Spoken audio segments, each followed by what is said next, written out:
Greetings everyone, and Great here for another H-Powers 4 replay. Spawn on bottom right side as the green Ottoman, we have Kiljardi. Spawn on top left side as the pink English, we have Birnensaft. Howdy. Sure. Think you're a bot, eh? Not expecting that, but either way. What was I? Pink English and a name I don't know how to pronounce. We do got 3 villagers on gold. Most people have been saying that I should keep the villager count up the entire time. At least until Castle Age, when the multipliers start taking off. Especially in English, where the multipliers are based around the mills.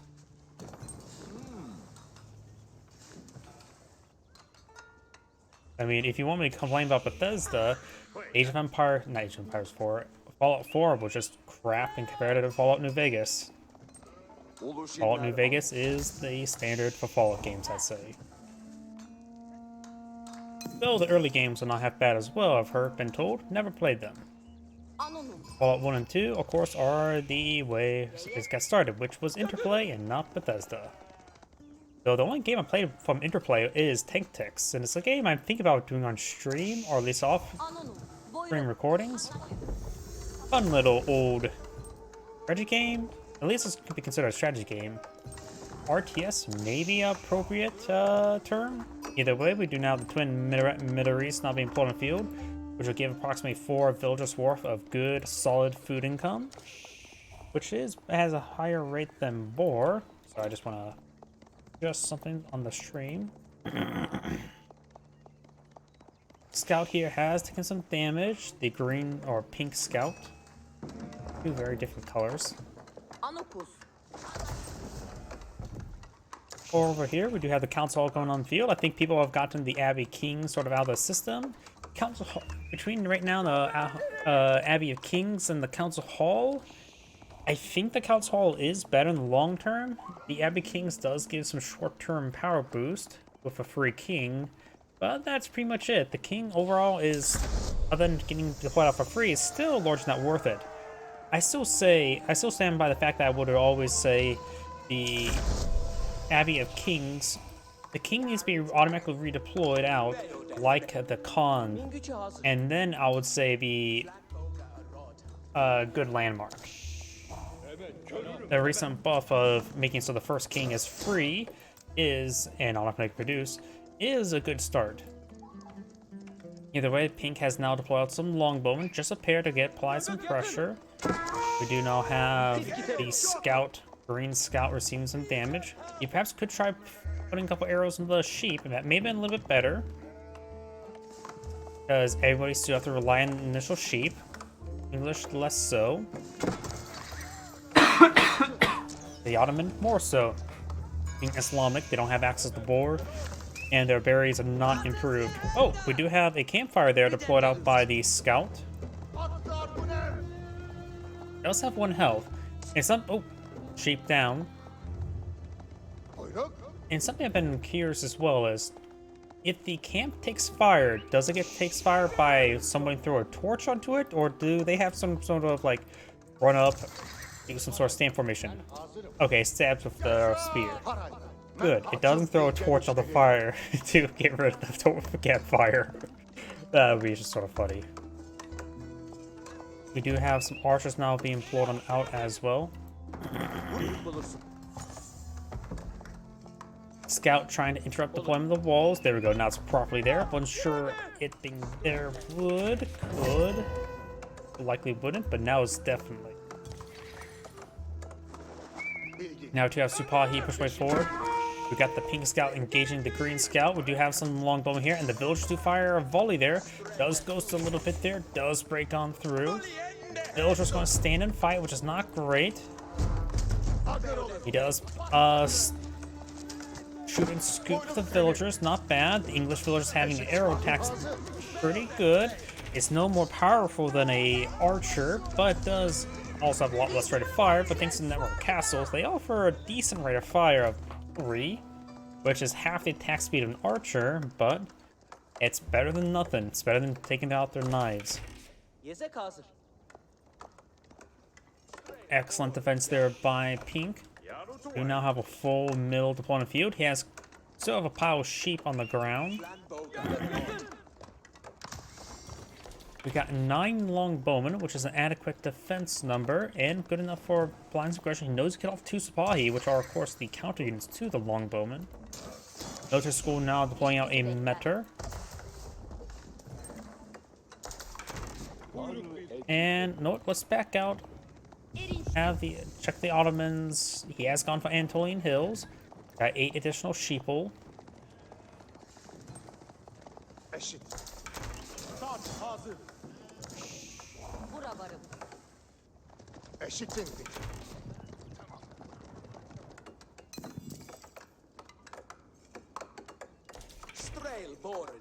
Mining tech for the English right now does have a bit of gold stored up, but not collecting up any more gold at the moment.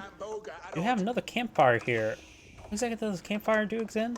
Placed in the air with increases the sight range of nearby units by 30%, which means it does not provide. It may provide a bit of a passive sight range, but improves existing unit sight range. So let's actually back out, select the English player, and see what he sees. Actuality, having increased sight range for the scout is actually not bad, because that says improves sight range of units and not infantry. So that is a sight range when the scout is nearby. That's actually not bad. Let's switch back to the Ottoman player so we can see or hear the whatchamacallit. Vizier. Sipahi push before, we got an excellent number of longbowmen. They do hit 1 more point of damage than archers and have extra range, so they do decently well versus horsemen and Sipahi variant. We've got +1 range damage for Ottoman player, +1 range armor has already been researched by Ottoman player. The English player gets +1 damage. So these archer or longbowmen will punch nice and hard. Does find a sheep there. He can lead him to glory into battle. Couple longbowmen. I think those may have been initial ones from the start of the game. Now engaging. Get some good damage there onto the Sipahi. As Sipahi does go down.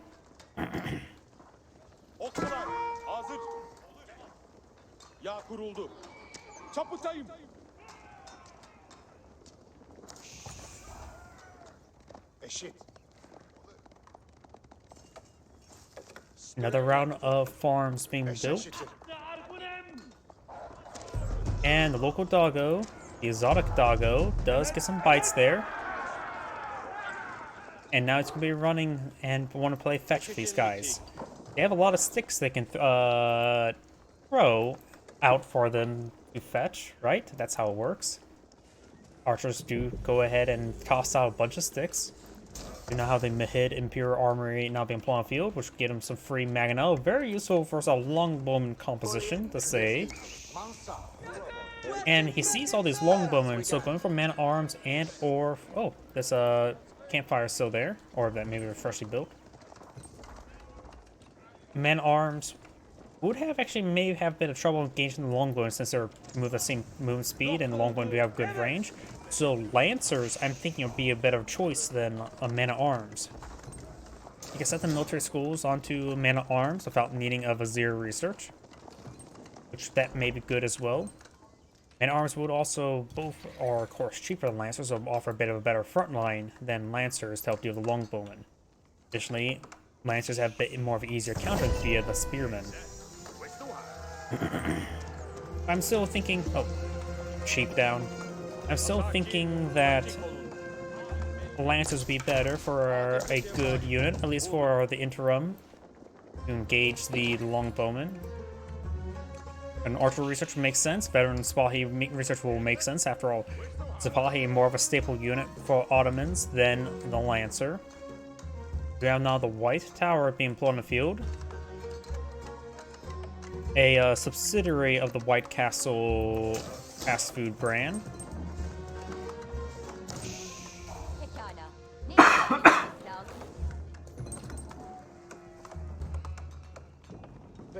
And seeing there's nobody watching the YouTube stream and that It's not really important anymore. I'm just gonna refresh it since it's a weird comment for an Age of Empires video. Or cast, stream, whatever you want to call it. Not relevant. We do now got the Veteran Archer almost complete, Veteran Sipahi, so we're going to see a bit of a timing window. Having improved our Veteran Archers, they will offer 1 additional damage, 8 versus 7, as well as access to a little bit extra health, 80 health as opposed to 70 health. Campfire does go down. After all, throwing a bunch of sticks into a fire is one way to put it out. In a way that is true, because you can suffocate a fire like that.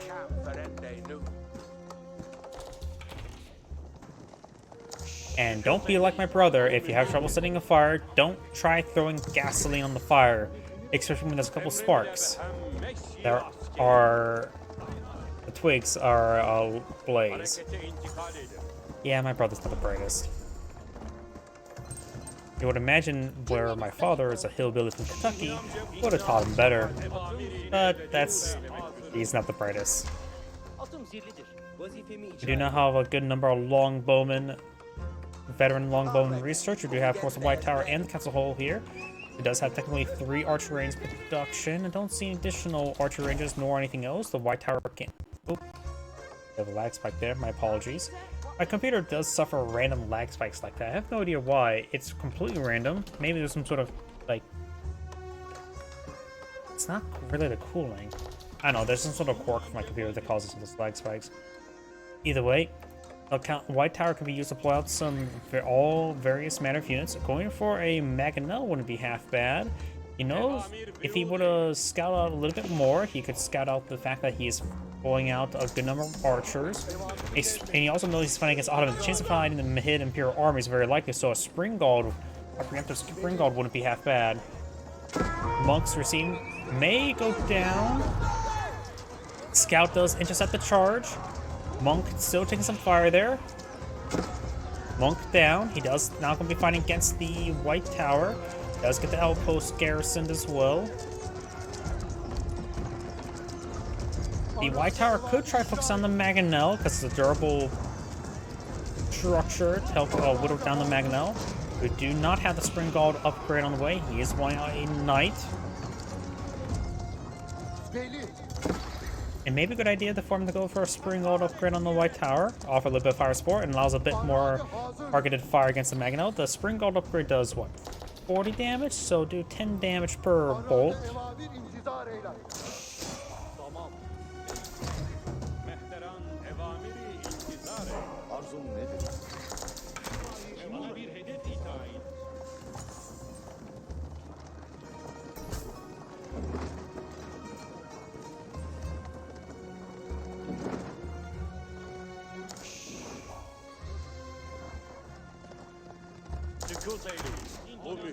We got a good number of Sipahi here.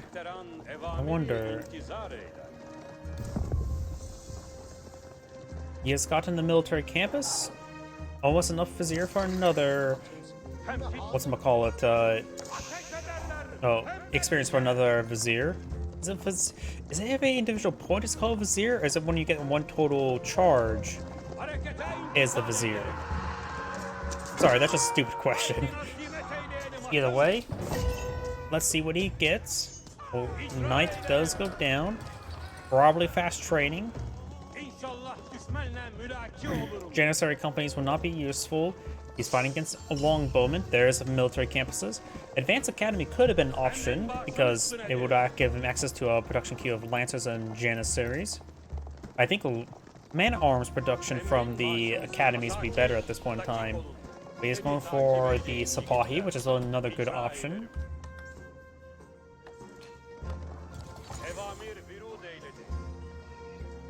He does have now 2 Mangonel opponent field, which is very, very good. Ink is a little bit idle. Sipahi moving away forward. We do now have another town center here. One villager does go down, small little pick. Pink does have a slight villager lead. Nothing too significant though. Green only has the 1 town center so far.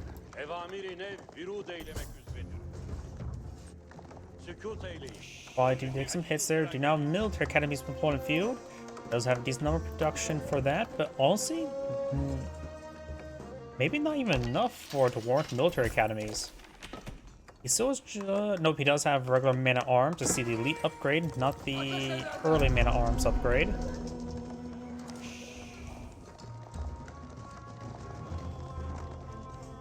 Pink has claimed 1 relic, green has claimed 3 and picked up the 4th.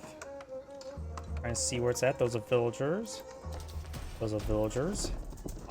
Not sure where that relic is at the moment. We now have a counterweight trebuchet deployed up by a siege workshop, as well as has another stable here. Imam gets picked off there.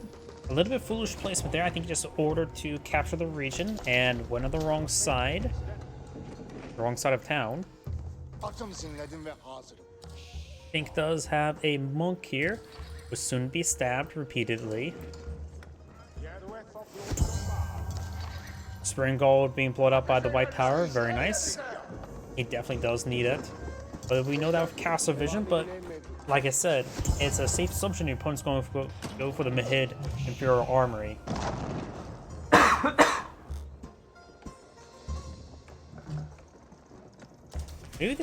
Now think about it, the other landmark gives additional experience as well as 2 maximum Vizier points for the Vizier, which most people, since they go from the hidden Imperial Armory, does provide just good constant value, while the Istanbul Military Academy, I think it's called.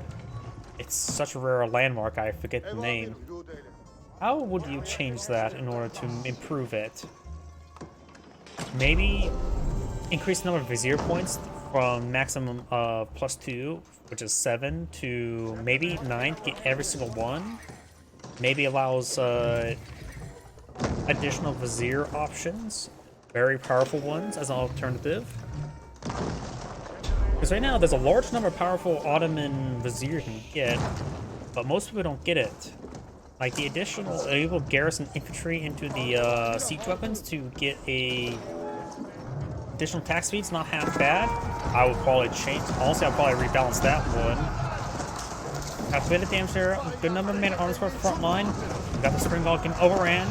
Man-at-arms getting annihilated from the mangonels. They got severe damage here. Got a good number of archers back here. Don't see any crossbows. There's a number of Janissaries providing some decent fire support. White Tower's taking some more damage. Now got some crossbows and more man-at-arms been brought up by the English herd, but man-at-arms is something he does not need. He's fighting against these Safahi. Safahi's starting to get whittled down, but the man-at-arms will have trouble breaking through. Janissaries offer good damage. Number of archers went down, as well as the monk. Pink's army is trying to get disintegrated, so I'm going to repair up the White Tower. The White Tower, of course, since it's a landmark, takes wood for repairs rather than stone. But going back to my previous comment, I think one way to help maybe balance out the weaker... Oh, he has actually gone for the siege crews. He did it for the trebuchets. Very nice. I was going to say, maybe this could be rebalanced, that they get the attacks rather than requiring a unit garrison to be inside of it. It's just a simple increase attack speed, but increase the max the population that siege weapons consumed by 1. As a good way to balance that one out to make it a bit more attractive. Good damage there. Like a double-edged sword one. White Tower seeing some damage. Mangonels will do some decent damage for some men-arms. Has still a good core of archers back here. They're not actually fully upgraded now. They're getting their 9 damage. Military's having trouble repairing up the White Tower. And Pink backs out of the game. This is Angrade saying, thank you for watching, and on to the next replay.